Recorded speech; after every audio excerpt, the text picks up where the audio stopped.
Welcome to JK Tells a Story, where real-life dramas unfold. Sit back and enjoy today's tale. I had driven down the Blue Ridge Parkway probably a dozen times and never noticed it. On my right stood a small white farmhouse on the side of an old highway that ran through the mountains of southwestern Virginia. This road had several sections, including the Old Thunder Road, but in my grandfather's younger days it was simply the runner's route, a winding dirt track through the Appalachian foothills that served as the basis for today's NASCAR culture. Moonshiners. The house was neat, freshly whitewashed, straight as a pin, with a board and batten fence enclosing the pasture on the side. A patched radiator hose and steam billowing through the hood of my truck told me I didn't have much time left on this stretch of road. So I pulled into a gravel lot and parked halfway up the road to the house. "Hey, anybody home?" I called out, knocking on the wooden door. Mountain folks can be a bit peculiar with strangers, but once they get to know you better, you can't find a better group of people. Nevertheless, just in case, I kept my distance on the porch. After a few moments, a face hidden from view by an upstairs window responded. "Yes? Who are you and what do you want?" A woman's voice answered. "Yes, ma'am. My name is Ethan McAllister from Roanoke, and I was hoping I could fix my truck and get some water from you. I have a burst radiator hose that I patched quickly a few miles ago, but it won't take me any farther down the road." "Wait here," she told me and disappeared from the window. I looked around and noticed how clean and neat everything was. All the fencing was in good condition, the porch was freshly painted, and there was a garden on the side. When I turned around to the door, there were two large German Shepherd dogs standing in the doorway, silent and obedient to their master. "As long as you behave, the dogs will leave you alone," the woman said and opened the door in front of me. "Come on in.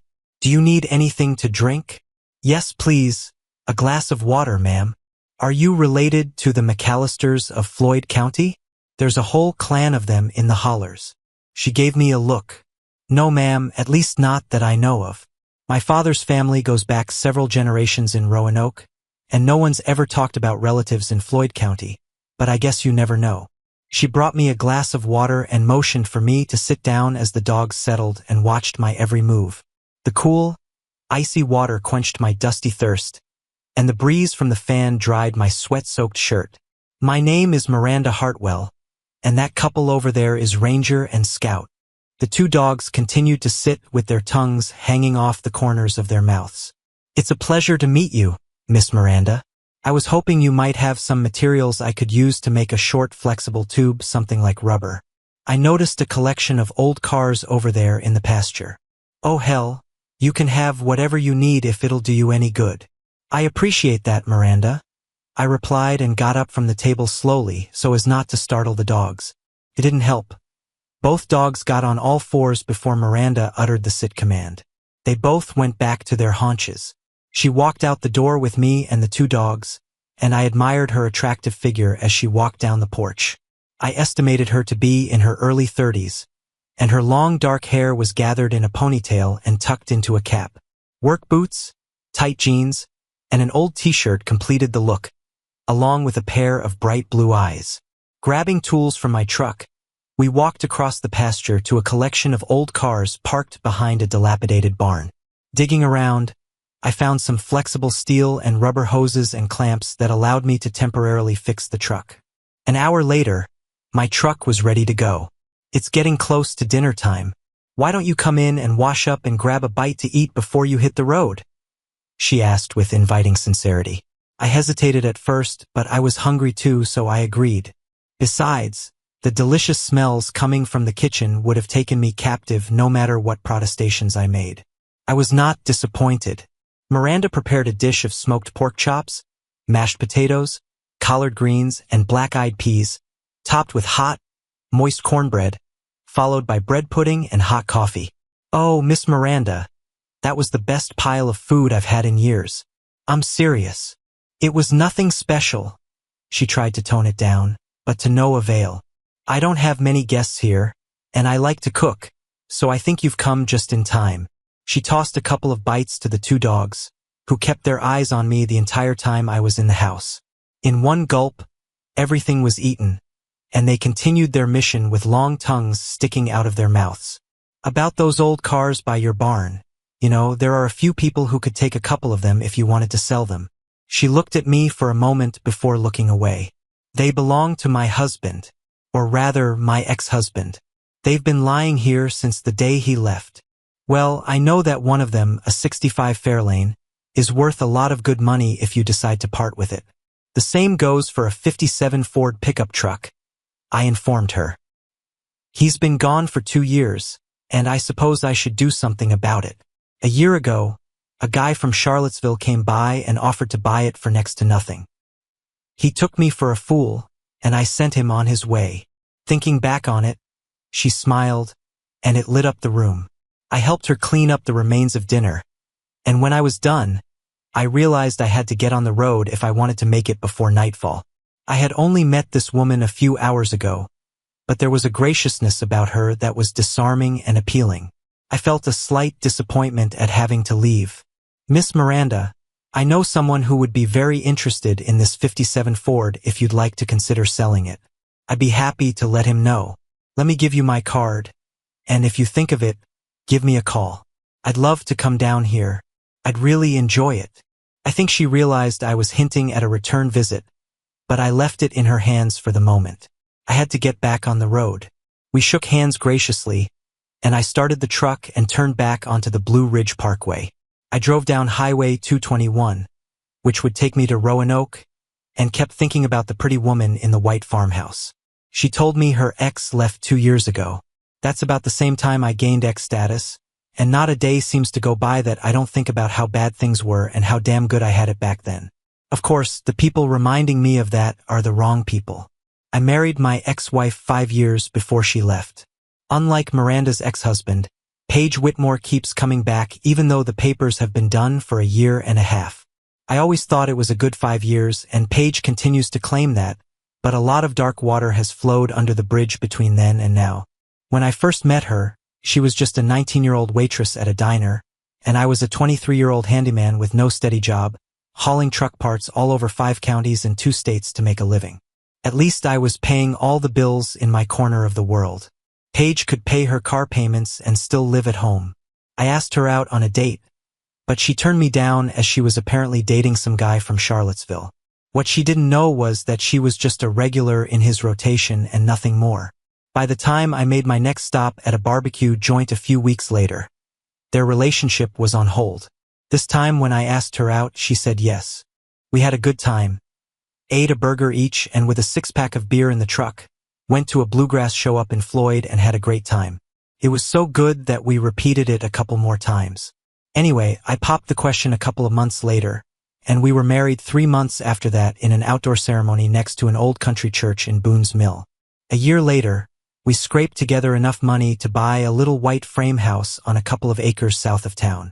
It didn't have anything fancy, but it had enough room for a garden and a shed I could use as a workshop.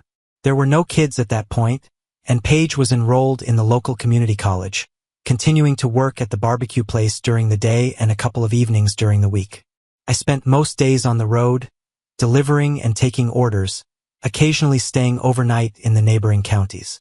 Life continued like that for the next couple of years until Paige graduated from college and got a job as a shift nurse at the local county hospital. I was still traveling daily and was promoted to regional manager. It wasn't much of a step up on the road, but it was a better paying job. I received a portion of the commission on all sales. Since we were both working full-time now and Paige was working shifts, we had to make the most of the time we had together. During the week, she usually had to cover for someone else, and every 12 weeks she switched to night work with 12-hour shifts. The only upside was the pay raise. After a couple of years, she was making almost as much as I was, and we were able to double up on the house payments. On weekends when her shifts allowed, we'd hit a couple of night spots in Charlottesville, usually with 2 or 3 other couples we knew. A few people from her work started joining us as well, and eventually we formed a weekend hangout of about a dozen people who got together in one form or another on a fairly regular basis. One of the places we frequented was a dance hall on Preston Avenue in Charlottesville. It was a long bottleneck kind of place with a lot of atmosphere, and we all fit in quite well. We went there in pairs, most of us were married, and before the night was over I would end up dancing with some of the others and Paige would do the same. I always thought there was nothing wrong with that. Sometimes people danced with folks they knew from elsewhere or went to school with. I did that too, and Paige did too. Like I said, there was nothing wrong with it. We all went home with the people we came with. But as with anything, eventually some troublemaker comes along and ruins everything. A few months after we started going to this particular place, I was dancing with one of the girls at our table, a coworker of Paige's named Lisa, who somehow kept directing us to the other side of the dance floor. I didn't pay much attention to it because I was, by and large, innocent. When the next slow number came up, she left me on the floor and turned the heat up full blast. We were at the far end of the room from our table. Jesus, Lisa, what are you doing? Nothing you don't already want to do, from the feel of it. I was a young guy dancing with a girl, and she smelled great. Sure, the blood was flowing, and I'm sure that was the intention, but I was a happily married guy, and despite the possibilities, and there were many, I hadn't cheated and I wasn't going to.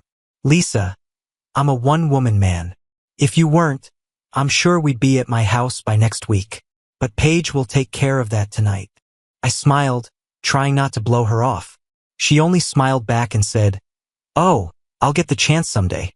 We changed the subject and finished the dance, after which I turned her back to her escort, a guy named Tom. Paige and a few others were still on the dance floor, and as I looked around, I noticed that she was dancing pretty damn close to some guy I'd never seen before. He was whispering something in her ear, and she was just smiling and giggling. Then he grabbed her, and she was clearly enjoying it. For a moment, I thought about getting up and breaking into the dance, but then I remembered Lisa's behavior. In hindsight, I should have intervened, but that was all in the past now. Someone ordered another round of drinks, and Paige returned to the table with her newfound dance partner. I feigned ignorance.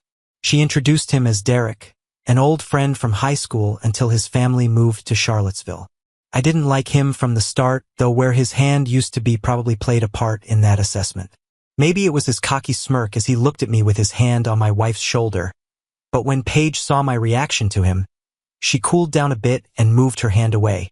He lingered for a few moments and then moved on, giving Paige a quick peck on the cheek and shaking my hand. I felt like squashing the little sucker, but I kept my composure. On the way back to the house, the conversation was expected. "Do you let every man run his hands over you when you dance with him, Paige?" "No more than you let a girl stroke you," she replied. This caught me off guard. Lisa deliberately moved us to the far end of the room. At that moment, I didn't think to look to see where you were. I didn't ask her to, and I nipped it right then and there. Well, neither did I, big boy. Do you get jealous every time a man thinks he has a shot at the impossible? She grinned as she said this and diffused the tension. Derek has about as much chance of getting me into bed as Lisa does with you. I mean, none. She was right. We'd both been hit on, and we needed to stop the jealousy game. We did so that night when we got home, and things seemed fine after that. For the next few months, things were good. We got together fairly regularly, splitting the driving duties among ourselves.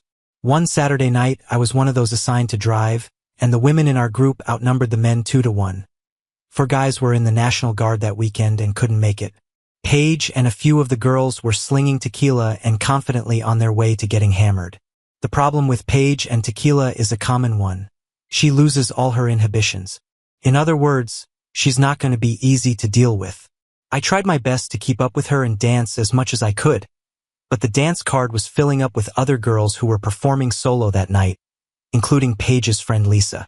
Having to keep an eye on Paige and the others while fending off Lisa's brazen advances, she went outside with the other girls to get some air. "Ethan, she's in good hands," Lisa whispered in my ear. Nevertheless, when the dance was over, I returned to the patio where the smokers were getting rid of their habits and puffing themselves silly. Paige and her friends continued to laugh merrily, so I left them alone and returned to the table. Most of the party was on the floor, so I hooked up with Lisa and another girl they worked with.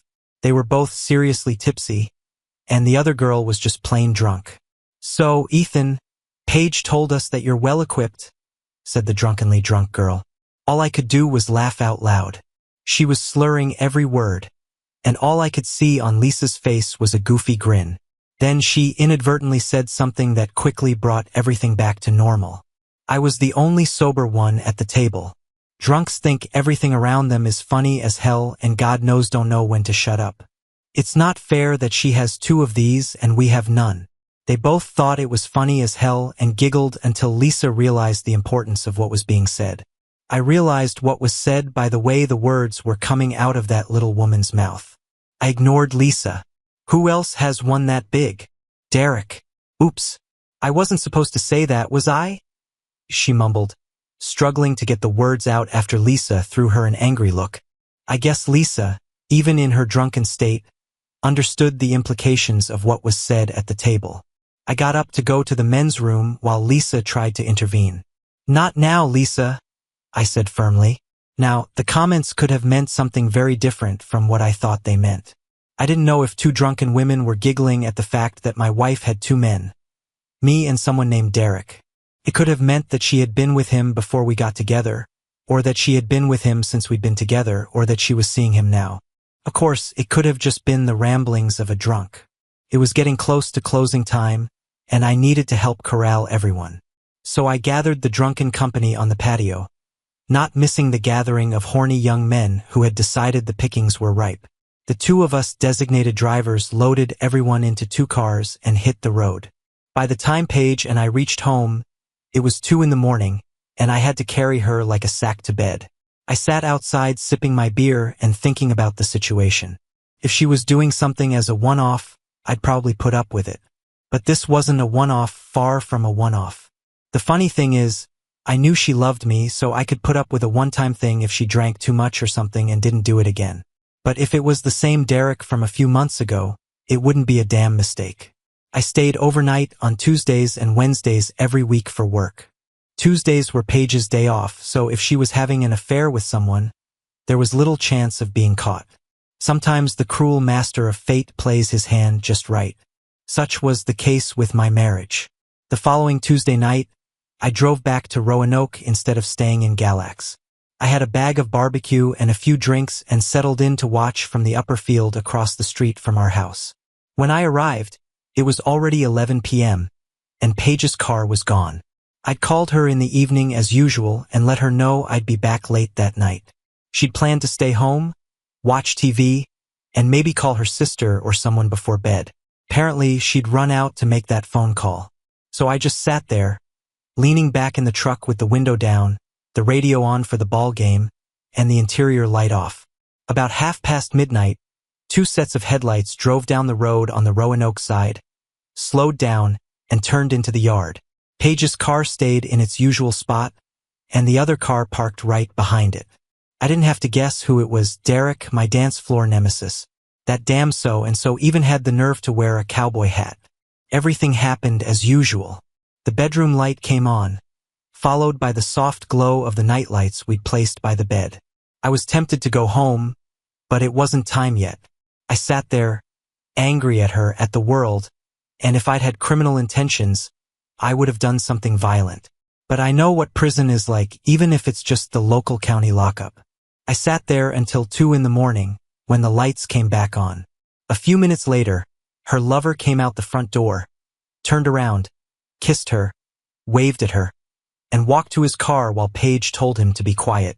Like I said, if I'd been a violent man, Derek would be in trouble right now. Instead, I started the truck, headlights off, pulled onto the road, and drove to a motel in town. For the next 2 weeks, I repeated these surveillance visits with the same results. The following week, I decided it was time to end it. This time, they got home a little early. As the bedroom light came on, I crossed the road, stopped at his car, and flattened all 4 tires. I also flattened one of Paige's tires. I didn't need money leaving the account beyond what was necessary. By the time I got to the back of the house, the nightlights were on and the bedroom window was up to allow cool air to circulate in the house. I entered the house through the back door, and after turning on the video on my phone, I slowly walked back to the bedroom. I turned on the lights, and the surprised expressions on their faces were priceless. "This looks like one hell of a situation to me," I told them both. He was stumbling around, not realizing what was going on. Paige was just in shock at being discovered and was crying hard. I gestured to the firearm clipped to my belt and ordered him to get out. He grabbed his clothes and sprinted past me, saving what he thought was his life. I heard the door close behind him, and then he screamed, "Jesus! My car!" He'd discovered the flat tires. Whatever or wherever he went, he didn't come back to the house. "Ethan, please let me explain. I know there's a book of explanations for every situation like this, but when you get to the last page, it just says guilty painted on it." "Paige, shut the hell up and listen to me. Tell me how long. I only need one number. Tell me how many times you've been with him." "Ethan, please hear me out," she cried. "One number. How many times?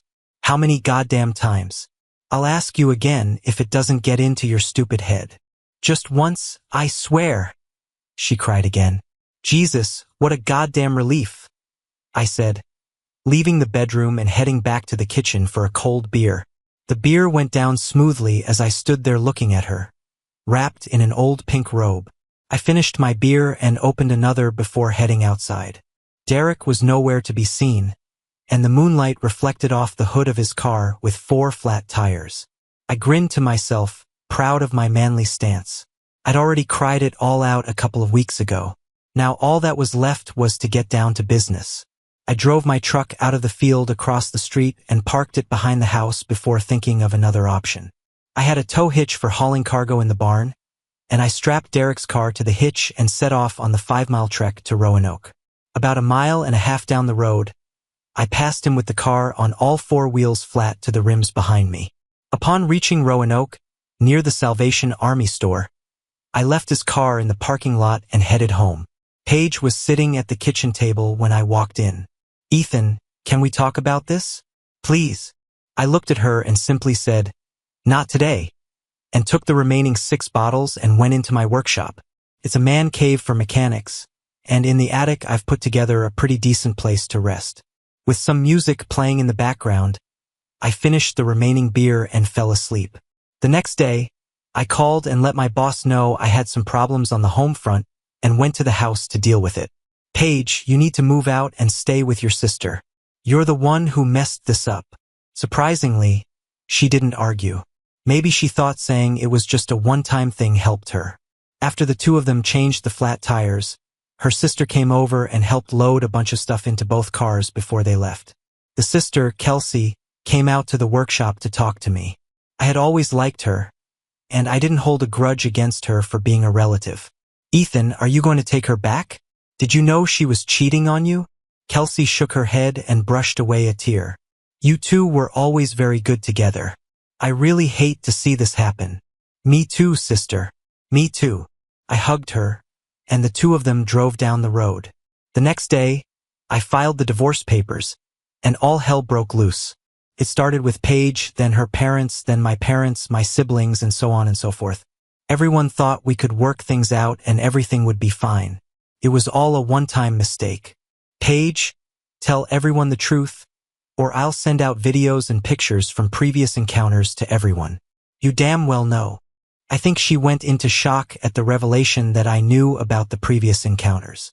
Nevertheless, she said something to them because the excuses had changed.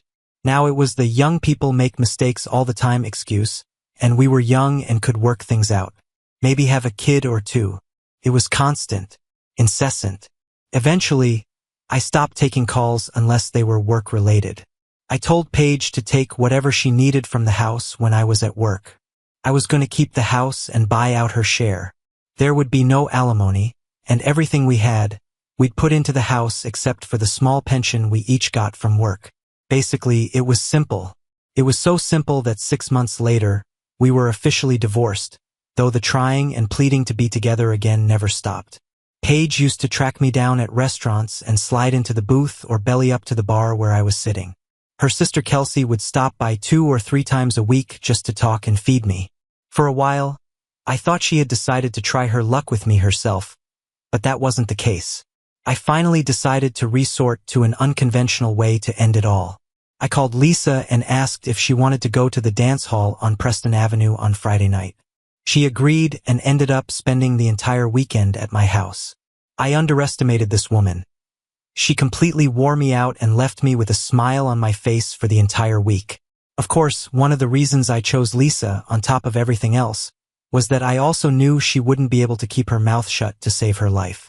You could be sure that she kept a detailed account of everything we did, just to score points with her work clique, which, as far as I knew, still included Paige.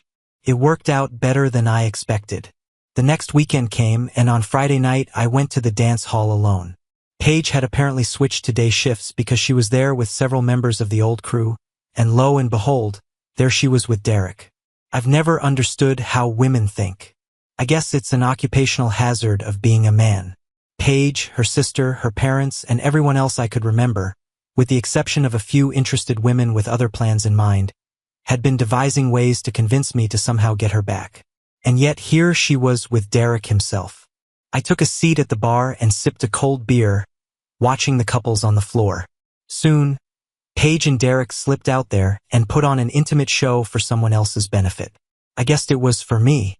When they were done, Derek went back to his table, and Paige walked over to the bar. It doesn't have to be this way, Ethan. What way? We're not together anymore. We're free to be with other people. I'm here alone, I said defiantly, looking around. Paige's throat reddened a little. I'd realized early on in our marriage that this was a sign she was about to explode, so I interrupted her. I leaned over and whispered in her ear. Listen good, Paige. I don't care what that guy does at your place. You've been with him a long time, and you can keep running to him. I'm sure you know I had a good time with your friend Lisa last weekend. She jerked back and slapped me hard, then burst into tears. Derek got up from the table and headed for the bar, but had another thought when I raised my hand at him. See that guy you're with right now? I said loud enough for him to hear. He froze in place. The only thing he's interested in is having a good time. Nothing more. That's all he's ever been interested in, and you gave him what belonged to me. Over and over again. You took what was special between us and brought that sorry excuse into our bed, into our lives. So now live with it. I'm moving on. With those words, I finished the rest of my beer and walked out of the place. She ran out after me crying, but I just started my truck and drove off. I ended up at another bar downtown, sipping a local ale and watching people live their lives. I found out later that Paige had left with a girlfriend right after me, and according to people in the know, she doesn't go out as much as she used to. I didn't go out with Lisa again, though I was tempted. She really was something. Instead, I plunged back into my work. Paige and Kelsey kept approaching me whenever they could, although I think Kelsey realized it was a lost cause. The other thing was the parents, hers and mine.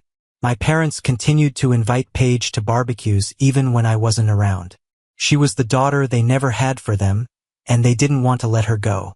I think we all changed some aspects of our lives as a result of the divorce and its aftermath. For me, it was going back to the woods. Growing up in the Blue Ridge and the national forests gave me a sense of belonging, a kind of identity. I wasn't a redneck, whatever that means, and I wasn't a city boy either. I guess I was a mountain man at heart. So I changed my habits. When I drove on my route, I used to take the interstate or cross the quicker highways.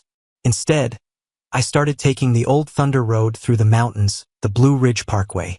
It was a little longer, but in good weather it was a beautiful ride, and sometimes I could stop and cast a fishing line into the creek along the way.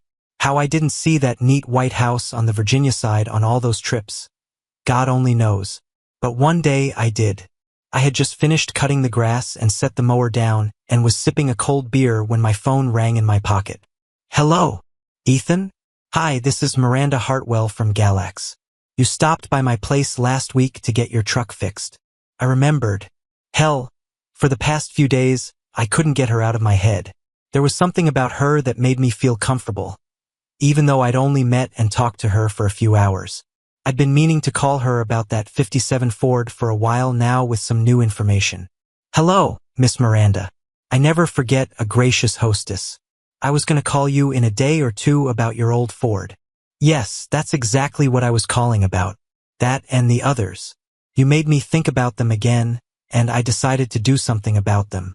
I thought maybe you might want to stop by here next time you're in the area and help me figure out what my next step should be. There were 11 old cars on that lot, and all of them, as far as I could tell, were in very good condition body and frame-wise. The next steps were simple: appraise them and sell them. She already knew this, so the invitation was clearly personal. I'm heading up there next Thursday, but to tell you the truth, I wouldn't mind a ride in the mountains tomorrow. Sunday promises to be beautiful, I offered, with a mixture of prayer and hope. 30 minutes later, I was already sitting in the chair of a barbershop in Roanoke, getting a haircut and grabbing a nice Cabernet on the way home. I'm mostly a beer drinker, but I can tell a good red wine from a bad one. At 9 o'clock the next morning, I hit the road on a familiar route on a beautiful day. As I crossed the Big Creek Bridge, fishermen were working both sides of the water, and if I hadn't had a date waiting, I would have stopped longer. Just as I pulled up to the spot, a kid was pulling out a nice 1-pound brook trout that he'd caught on what looked like some version of a fly. I made a mental note and headed back down the road. When I pulled up to Miss Miranda's house, she was standing at the front door, talking animatedly with some man, while her 2 dogs sat at attention and watched every move. Another man was sitting in a pickup truck, watching the whole scene. I parked my truck and walked up the driveway. The conversation between them grew louder as I got within a few feet. Travis told me I could have this 65 in exchange for some work I did for him a couple of months ago. For crying out loud, the man said to Miranda. Well, I don't know anything about that, and from what I understand, Travis was done with everything here over 2 years ago. So if he owes you anything, you'll have to deal with him, not me. Wait a minute, he started to answer before I cut in. Good morning, Miss Miranda. Is everything okay here? She looked at me with a hint of apprehension on her face before answering. Everything's fine, Ethan. This gentleman was just leaving. The man looked at me, and I could see the anger in his eyes, but I just smiled and wished him a good day. We watched as he climbed back into his truck and pulled out onto the road, heading back toward Galax. So what was that all about? I asked. I think my ex-husband is causing me problems. He can't drive onto the property. In fact, he can't even drive down that road in front of the house because there's a restraining order against him. I grinned to myself and said, How convenient. Oh, before I forget, I brought a bottle of wine, a 2012 Cabernet, if you'd like to put it in the fridge for a bit. She smiled graciously, and we returned to the porch with the dogs in tow. After the wine was put away, we settled on the porch and talked about inventorying the old cars by the barn. Along with the 57 Ford and the 65 Fairlane, there was a 67 Barracuda, a 69 Olds 442, and a 48 Caddy, along with a half-dozen other unremarkable sedans. It wasn't a bad collection if she got a fair price for them. I know someone who would pay a pretty decent price for that 57 in the condition it's in now. I think you could get at least 8,000, maybe 10,000 if it's still strong, I told her. Tell them I'm interested, she replied. We chatted some more about the rest of them, and I arranged to talk to an acquaintance in Roanoke who did a lot of this sort of thing. I thought he might be willing to sell them on commission to ensure a fair price. Once everything was taken care of, I was treated to a culinary feast, fried chicken with all the condiments. After everything was cleaned up and put away, we took a walk through the pasture and into the mountain forest behind her house. It's a beautiful area here, a combination of farmland and mountains, and there's as much greenery as there is anywhere on God's earth. At one point, we stopped along a small babbling brook and paused to look around. So, Ethan, what's your story? Married, single, in a relationship, divorced? You know, where you've been and where you're going. Damn, I didn't know what to say, so I told her the truth, at least the simplified version of it. I told her about catching Paige with another man and how it ruined our marriage.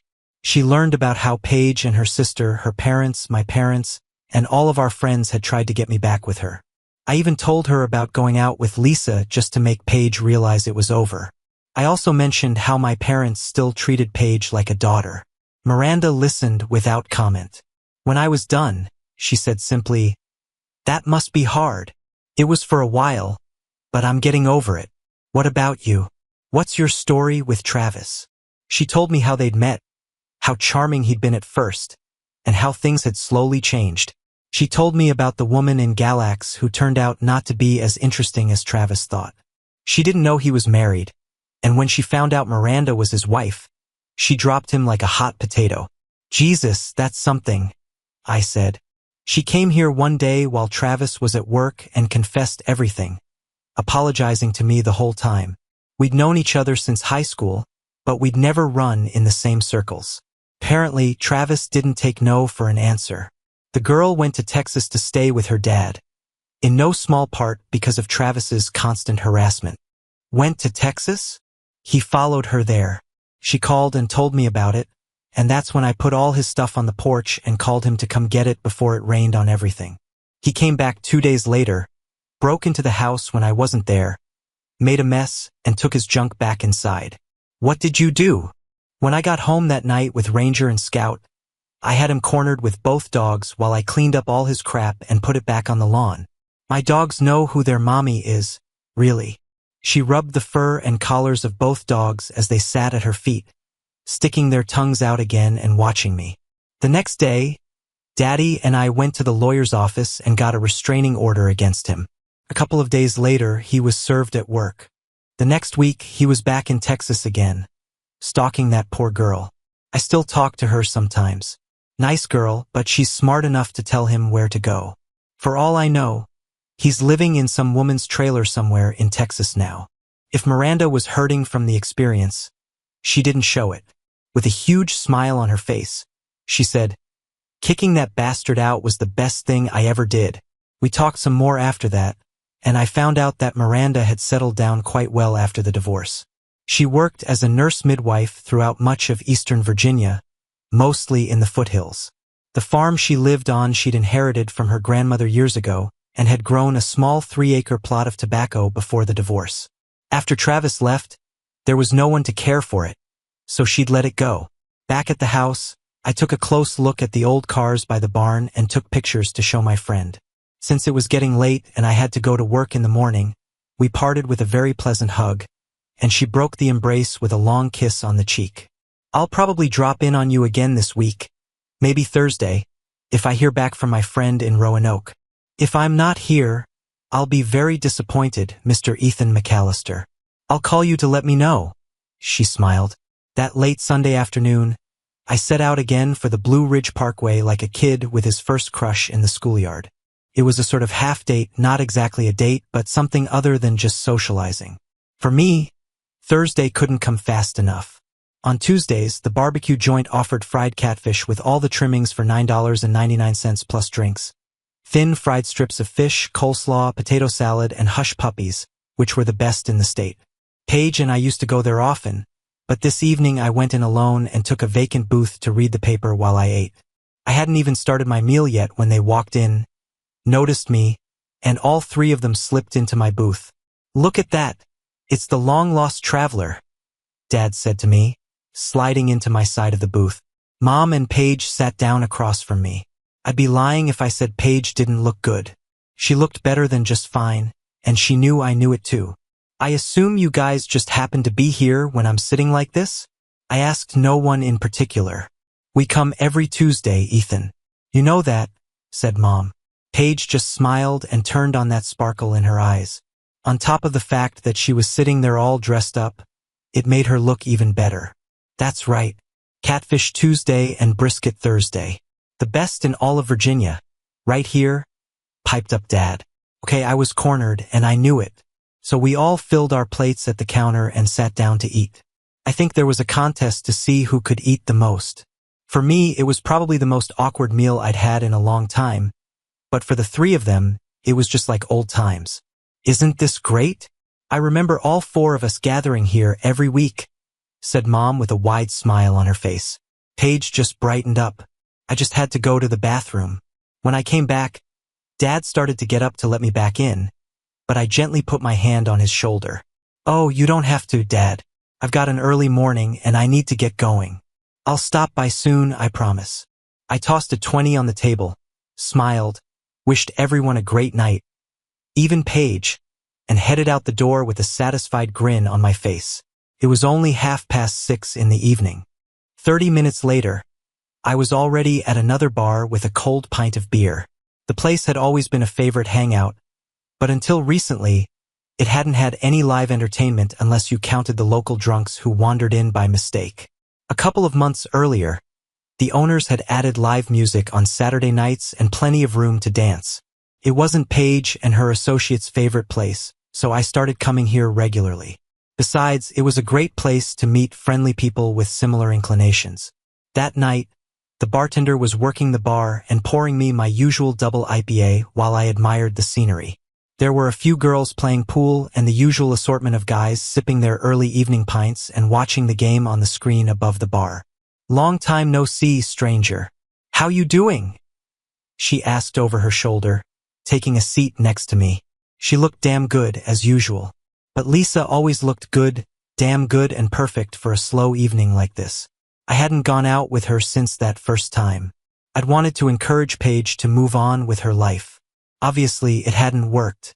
"Well, Lisa, I'm doing great. And you look like life is treating you well too." I praised her sincerely. "I think I'm doing okay. Things have been a little slow lately, but having you here gives a girl hope." At those words, she patted my thigh. I bought her a beer, and we sat down at a table in the corner next to the girls playing pool. We chatted about what was going on, and I learned that the old crew still got out on the weekends sometimes, and even Paige joined in the festivities. I didn't ask, and Lisa didn't offer any details about who my ex was currently seeing. It was none of my business. But the longer I sat with her, the more I realized who I wanted to spend the evening with. After a couple of hours, we left together. She didn't have to go to work the next morning, so she stayed over at my house.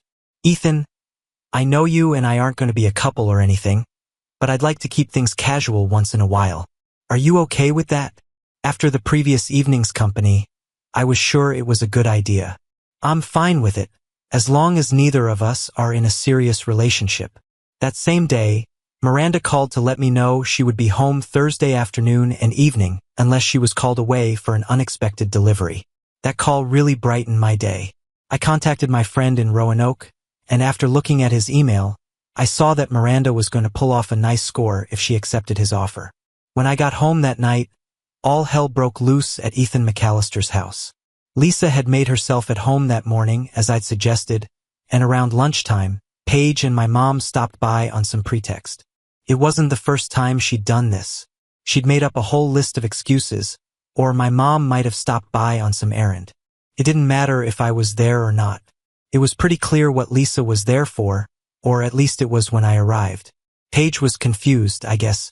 She just wasn't prepared for another woman showing up at the house that used to be her home. The two of them had words while my mom tried to intervene. Other than a few strands of hair pulled and smeared makeup, no one was particularly hurt. Someone knocked over a potted plant, but that was pretty much all the physical damage. About half an hour after I got home, they drove into the yard. Mom, Dad, and Paige. I don't know what they were going to do, but I straightened up and waited for them to come in. Mom started first.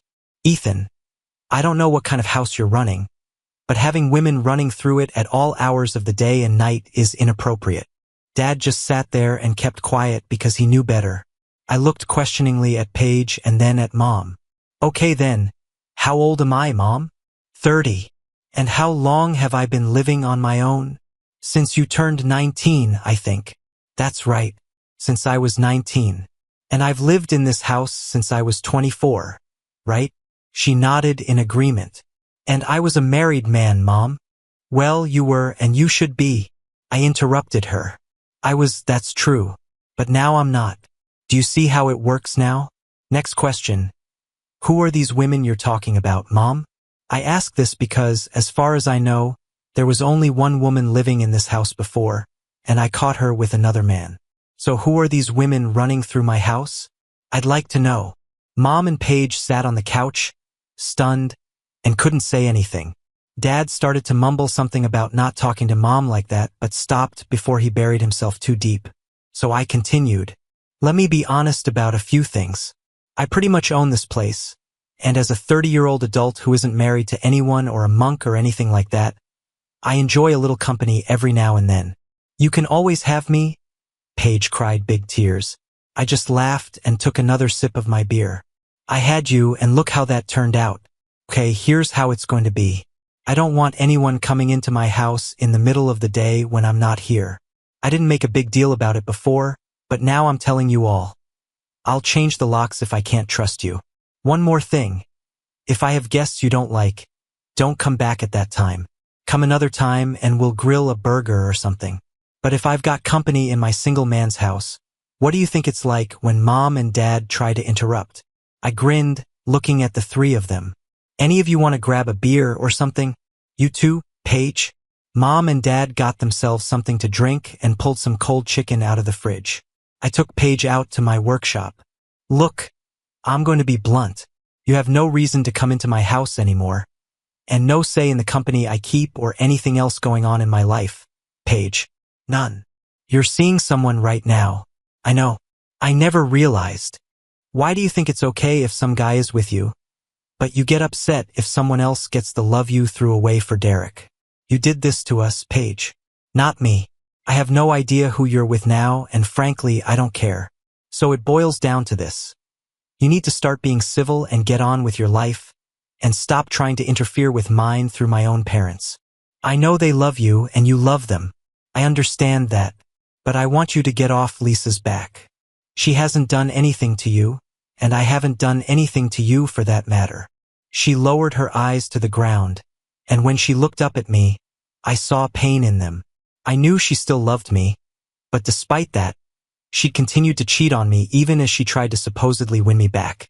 We went back into the house, and Mom and Dad were leaning back in their chairs watching some old TV show. By the time they all left, I was done. Aside from Lisa's phone call, I needed to apologize for the family commotion. The next day during lunch at the local diner, Kelsey sat down in the booth across from me. Hi, Ethan. You're looking good, as always. As I've noted before, I've always liked Kelsey and appreciated her kindness. I was talking to Paige this morning, and she told me about this episode as she put it yesterday. I think she understands, Ethan. I really do. I hate that it ended like this, and you know how I feel. Hell, if you weren't my brother-in-law, and you always will be, I'd stand up for you myself. I'll try to steer her down a different path and see what happens. But like I said, what you talked about must have gotten through to her because she told me she was going to move on. That's good to hear, Kelsey, and I appreciate your support. You know I've always loved her, but I could never accept what she did. Yeah, she knows that. She's been hung up on that scumbag since you met her, but I think she realizes now that he cost her everything. I just nodded, and we chatted some more before she left to go back to work. I picked up the bill and headed for the mountains to drive to Virginia. Miranda was tending the garden when I arrived at her place on Thursday, and the dogs, as expected, announced my arrival. It was damn hot that day, and she was dressed accordingly, very short cut-off jeans and a tight tank top. Nothing else. I did my best not to stare at her figure showing through the thin fabric. She ran out to meet me and hugged me before we went inside to make cold drinks. Now my little ones like you. She pointed to the panting dogs lying on the kitchen floor.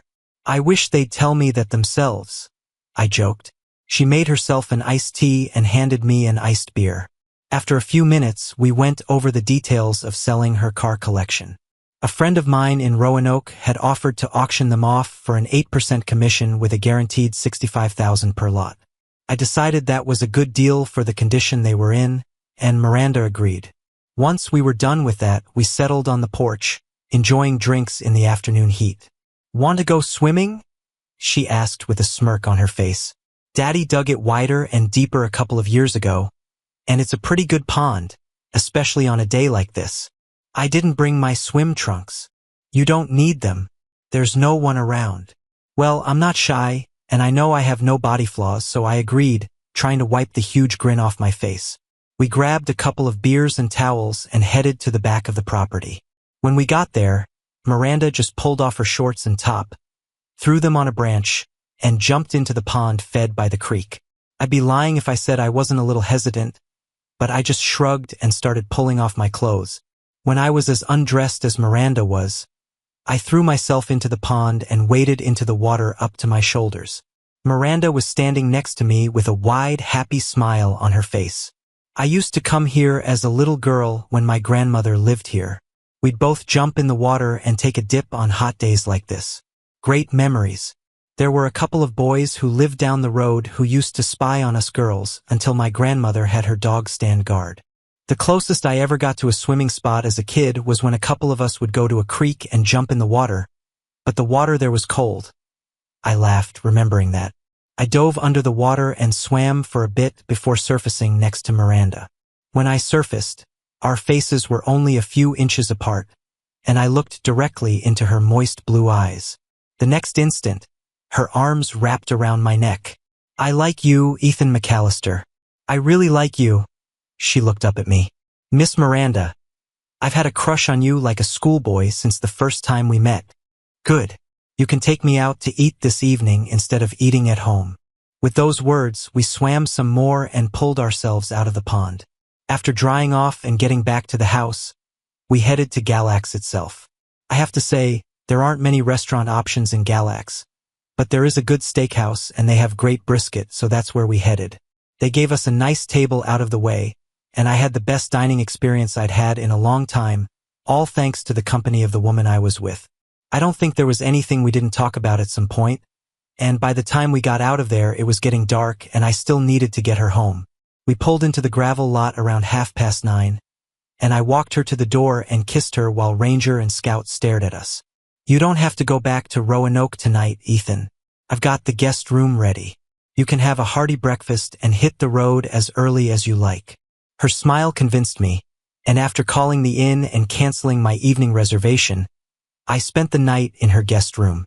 In the morning, she sent me off to work after feeding me an old-fashioned country breakfast. This time, I made a date for Saturday afternoon and dinner in a nearby town. Saturday night, we spent the night at a bed and breakfast. Miranda was very different from the previous women in my life, especially Paige and, of course, Lisa. She was sensual. I don't know where she learned that, but I realized even then that her ex-husband was a damn fool.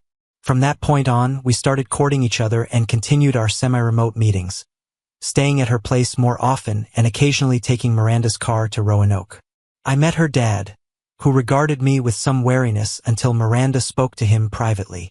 I don't know what she said to him, but from then on, he was always friendly to me. One bright and sunny Saturday morning, wetting a dry fly on the ripples of Big Creek, I made the decision to take the next big step in my life. As soon as that thought entered my mind, the line on my fly fishing rod tightened hard, and the jerk of the reel chased the line until I caught it with my thumb, and the fight was on. After a few minutes of enjoying the game, I pulled out a 1.5-pound brown trout. It was a good sign for me and confirmation that life was going well. Later in the afternoon, Miranda and I returned to Roanoke and decided to spend the evening in Charlottesville. As it turned out, we ended up at the dance hall on Preston Avenue where I'd so often spent evenings with my old group of friends. I didn't have much contact with my old group of friends, including Lisa, after I developed a serious relationship with Miranda. It had to be cut short for a while. Well, I should have known that I would run into a lot of acquaintances. Lisa was there with her current boyfriend, as well as a few people from the old gang, including a few from the hospital where Lisa and Paige still worked. I could see her from across the floor. Paige was with some guy I didn't know and looked happy. Paige had done her best to move on with her life and had even apologized to me for ruining our marriage. My parents still treated her like a daughter, and frankly, it didn't bother me one bit. Of course, she didn't know I was in a serious relationship, and this was the first time she'd seen me with Miranda. Miranda and I had danced a few numbers and were socializing at the bar when Paige came up behind me. "Hi, stranger," she said to me as I turned around. "Hey, Paige, you look good." I didn't see her companion anywhere nearby. "Neither do you, Ethan. Your mom and dad said you're doing well and spending a lot of time working in Virginia. I'm happy for you. I really am." I introduced her to Miranda, and there was a hint of sadness in her eyes, but she was good at hiding it from others. At least it seemed that way to me. We hugged lightly, and she went back to the group she was with. The next moment, I felt myself getting a blow to the head. Miranda shrieked, "No, Travis, you can't do that." But it was too late. He swung at me again, and I put him down with a right punch. Miranda cried, and then, to my surprise, Paige came running over and bent down to help the man lying on the floor. "Jesus, Ethan, what the hell?" asked Paige. I looked at her and tried to grasp the connection before I realized it was the guy she'd been with earlier. "Honey, this is my ex-husband, Travis," whispered Miranda to me. "Paige," he attacked Ethan.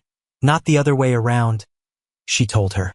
By then, the bouncers had picked him up off the floor and carried him out the door, and Paige had excused herself to the restroom.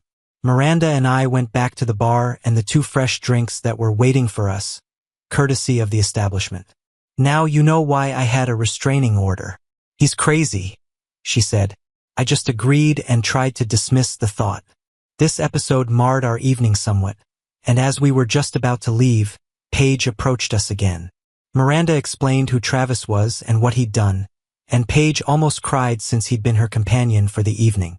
Amazing coincidence or not, she was without a car, and the 2 of us agreed to drive her to her sister Kelsey's house. As we were leaving, Paige stopped to wave goodbye to someone, and Miranda and I left the building and headed for the parking lot. Paige was just coming out behind us and catching up to us when I saw a white flash and a loud pop in front of me. I dropped to the ground and immediately returned fire. Travis Bowden slumped over on the spot. I began feeling myself to determine if I had been shot. I felt no pain or impact, so I assumed the drunken fool had missed me. At that moment, Miranda screamed in panic, "Oh my God!" I turned around. Paige was lying on her back. Security was already rushing to the scene when I approached her and realized she was still alive and semi-conscious. Some people compare this experience to time standing still, but it was more like watching a movie and being somewhat detached from the events. A woman asked me to step aside and started administering first aid, and after a few moments, which seemed like moments to me but were actually a few minutes, an EMT arrived and took over. They took her to the hospital and we followed them. At one point, it occurred to me to call Kelsey to let her know what had happened and ask her to come to the hospital. When she arrived, Paige had already been moved to the operating room, and we sat in the surgery room, waiting for someone to tell us something. Eventually, a nurse came out to us and told us that Paige was still in surgery, and that it would be another long night before they knew exactly what condition she was in. For now, her condition was critical. Miranda and Kelsey were left alone while I went to get food, and when I returned, they were both waiting by the window, holding hands. Kelsey was in a terrible state, but after we got some food into her, we all settled down nearby and waited for the operation to finish. 3 hours had passed when the doctor came out to share his prognosis.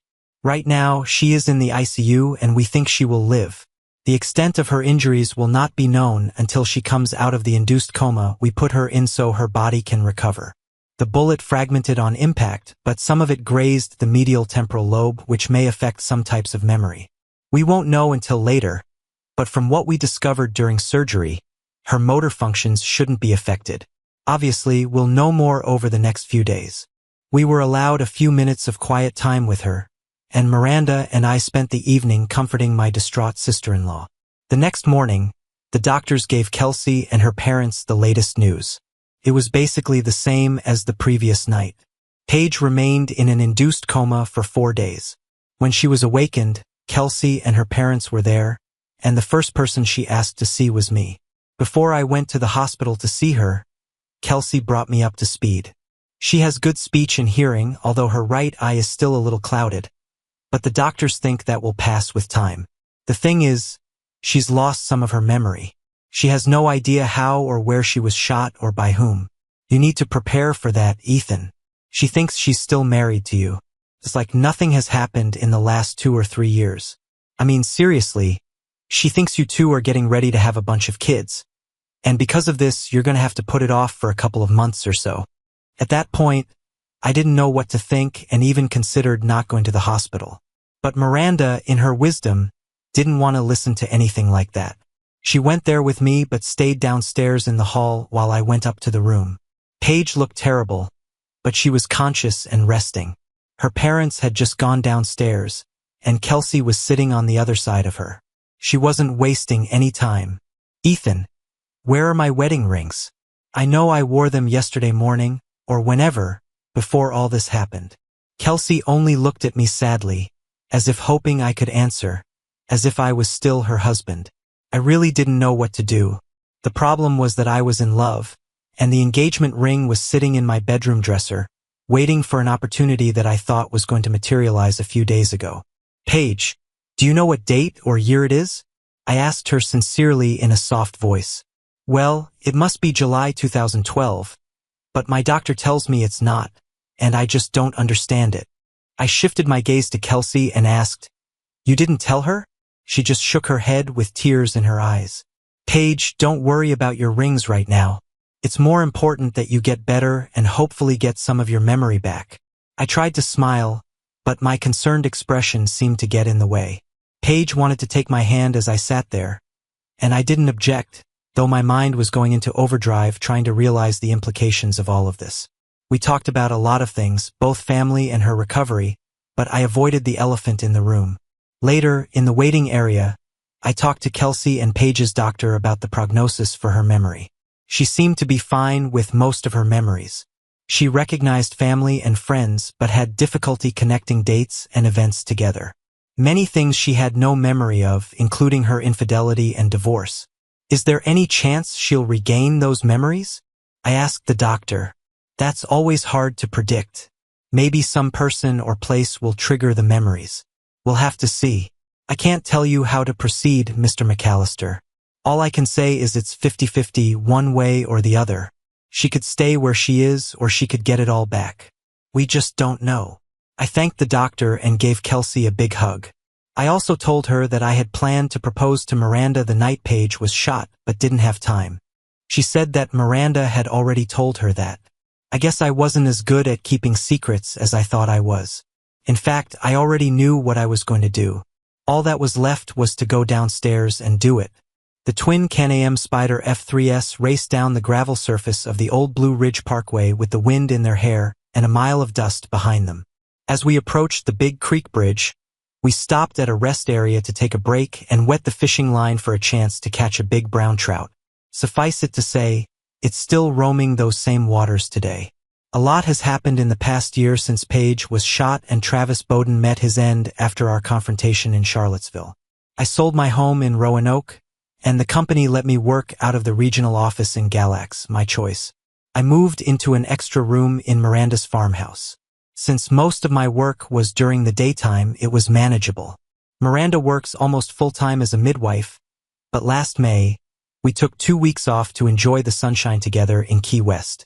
Ethan and Miranda McAllister returned semi-rested, tanned, and ready to start their new life together.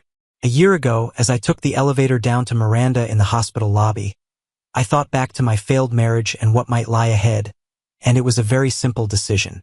I had already moved on. Why should I throw away the happiness I had now for someone who was still a cheater, even if she didn't remember any of it? Hell, I know drunks who remember nothing the next day and remain the same person they were the day before. Kelsey made it easy for me. She sat Paige down and explained life to her. She even brought in my old nemesis Derek to see if it would jog her memory, but to no avail. Eventually, Paige accepted the truth even if she didn't remember it, and I think it eventually caused her a lot of remorse. She went through a period of depression. And then my angel did something amazing. One weekday afternoon, Miranda traveled to Roanoke on her own. I was on a business trip and knew nothing about it. She told me about it a couple of months later. Ethan, I felt I had to do something. I want you to imagine how you would feel if the same thing happened to you and the woman you love ran off out of the blue with no explanation to marry some other guy. I don't know exactly how I would have reacted, but I'm sure it would have been pretty much the same thing Paige experienced. She knew that her husband, or the man who used to be her husband, was in love with a woman and was planning to marry her. It must have devastated her, and I can understand that. She knew too. She knows the truth and admits that it was her actions that plunged her into those depths of depression. I gave her a choice. Either wallow in self-pity and spend the rest of her life in misery because of what she had done, or move on with her life as she had before the shooting. The choice was hers. The benefit of moving on was her friendship with me, with us, with both of us. And that's exactly what she's doing. By the time we had cast our rods into the waters of Big Creek, 2 more Can-Am Spyders were parked next to us, and Paige and her significant other, with whom she had lived for the past 6 months, dismounted and joined us, trying to convince the big lurker to take another stab at it. Somehow, After going through all the struggles and turmoil of betrayal, divorce, trying to move on with our lives, and finding new love, Paige and I managed to come out of it all as friends. My parents still love her and often invite her to visit with her new partner. They have come to terms with reality and love Miranda as much as they do Paige. As for me, life is good right now, and the only problem looming on my horizon is how to fit the addition to our family in the back seat of the new two-seater Can-Am. Miranda told me last night that I'm going to be a daddy. Thank you for your viewing. See you next time. If you enjoyed this, subscribe to JK Tells a Story for more tales.